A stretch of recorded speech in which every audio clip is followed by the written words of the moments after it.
Alright.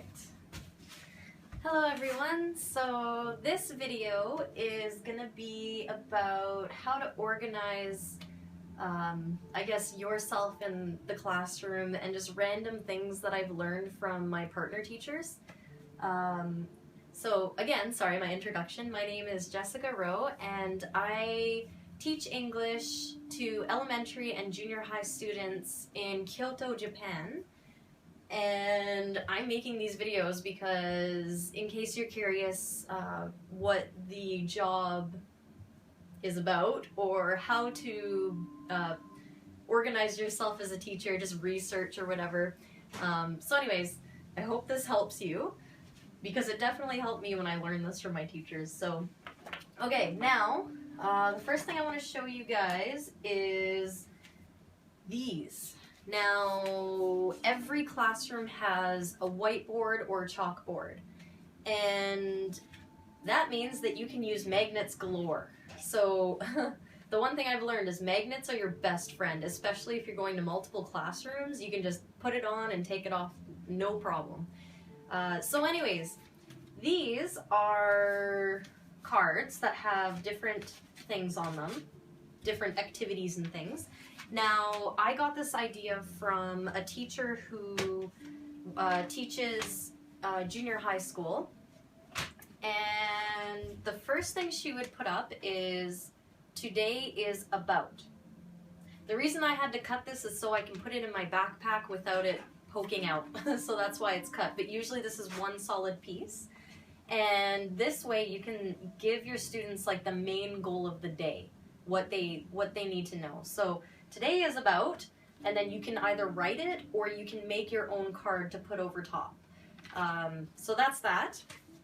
Usually the order that she would do the lesson in is this first, and then right after that there would be some sort of like review from the day before to connect the students back to what they were doing, and then either any of these, I guess. So the main ones that I use is listen, because I do a lot of presentations about, like, this is the culture exchange, so this is where students can get listening practice.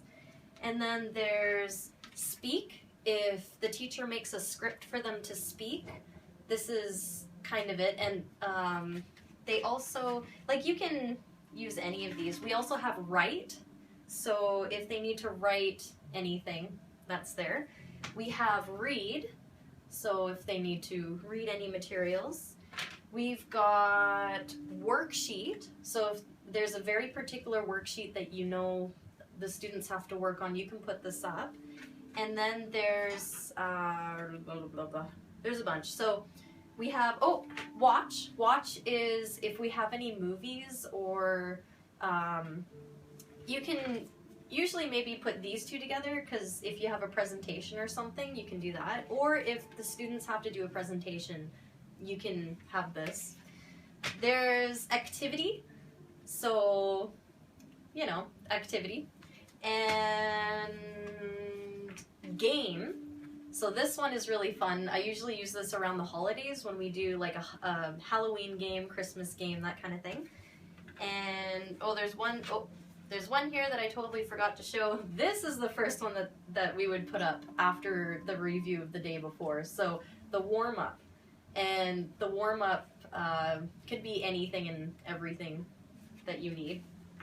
And the last one, I never use this because I wouldn't give a test to my students because I'm not assessing them, because I'm just a secondary teacher, but this is another one that you can use. I made these really to bring back home to Canada, where I can implement them in my future classroom, because I do intend on being a teacher back in Canada, and I hope it goes well. So anyways, these are this is all of them, and usually they would be put on the board like one after the other. So today is about, and then warm up, and then right under warm up you can jump right into an activity or something. Now, like that. Now, what's amazing about this kind of I guess, habit. If you end up doing this for every class, the students know automatically what they should be getting ready for.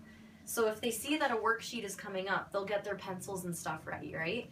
And not only that, this is the biggest benefit of using these cards, is it organizes you as a teacher, because so many things are going through your head during the class that you might forget something, or you might do a step before another one. So for me anyways, this really helps organize myself in the classroom. So all of them have like little magnets taped to the back, and then they just stick on the board, no problem. And using like big bold letters so that the students can see from afar is really important. So anyways, that's that. Now another thing I wanted to show you guys, this is kind of like a random video, there's a bunch of stuff. So this one I got from a teacher in junior high again.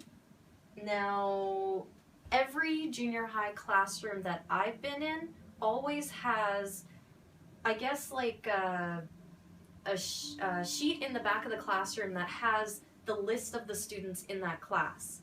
So every student is assigned a number, and one easy way to pick random students, to randomize it, is to make a card, or make a set of cards with the amount of numbers of the students. Now I went up to 42 because my biggest class is about 40 students, or 42, and most classes are less than that. So you can take how many cards you need, and then you just shuffle them around. You pick a random card and you'll be like, okay, student number 26, and then you can look at the name numbers sheet, and then you can be like, okay, that's this student, so please answer the question. So that way it's completely randomized. So this is a trick that I really, really liked. The way that it was implemented, it worked really, really well. So that's one other thing that you can do, is randomly picking students like that. Now, another thing. I'm not sure if you've seen this before. This in particular is something that you would use most likely just in Japan, because in most countries a correct answer means a check mark, but in Japan it's a circle. So this is correct, this is incorrect, it's wrong. And this thing I found in the party section of the local loft store, and what's really cool is it makes sound. So listen. Yes, and right? So yeah, it's a really fun thing to use in the classroom. It gets kind of energy up, right? So if you hide it, I usually hide it until the student answers, and then I'm like, ah, yes, correct! And they're like, whoa! So when I didn't have this, I actually just stood in the front of the classroom and I made a big circle with my arms, and I was like, papa! And the students were like, oh! So they enjoyed that. Okay, so this is something else that I got from another teacher. She really loves having activities with her students. So this one in particular is basically true or false. And instead of making a million true or false cards, we cut colors of paper. So each student would get a green and a red.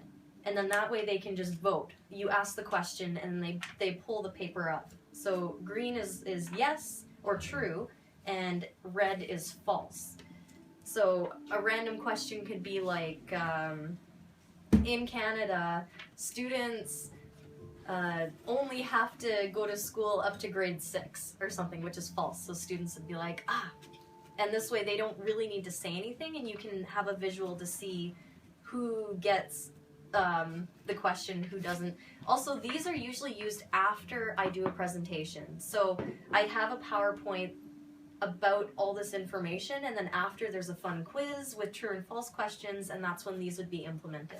So again, it's just sheets of paper, different colors. Yeah, so I thought that was really, really neat. And the last thing I want to show you guys is this big, giant dice pillow thing. I basically, I made this, I sewed it, and it's, what's that? It's like a felt. It's that felt stuff that you can buy at the local fabric shop. Luckily, they already come in perfect squares, so that's why it was really easy to make this. and I found fabric glue and I just cut circles and then I glued on all the dots or whatever. And even if you can't make a dice, you can always buy one online. And the reason that Plush is the best is because these kids are vicious. When they throw this thing, they whip it at people, right? And they do that no matter what it's made of. But this, at least it won't hurt anybody. So that's why I've implemented this whenever we have games or we need to figure out what group goes first. Say you have a group of 6. It's like, okay, let's see who goes first. You roll the dice. Ah, group 4 goes first, right? And another interesting thing about this is that the students, I've seen them be a little bit more energetic when it's something kind of big and playful instead of just like a little dice or a paper dice or whatever. So anyways, that's another thing that I wanted to show you guys. You can use dice in so many ways in the classroom, but I've really only used it just for picking who goes first and that kind of thing. So I believe that's everything that I have for this video. I hope this helped, and thank you for watching. So we'll see you next time.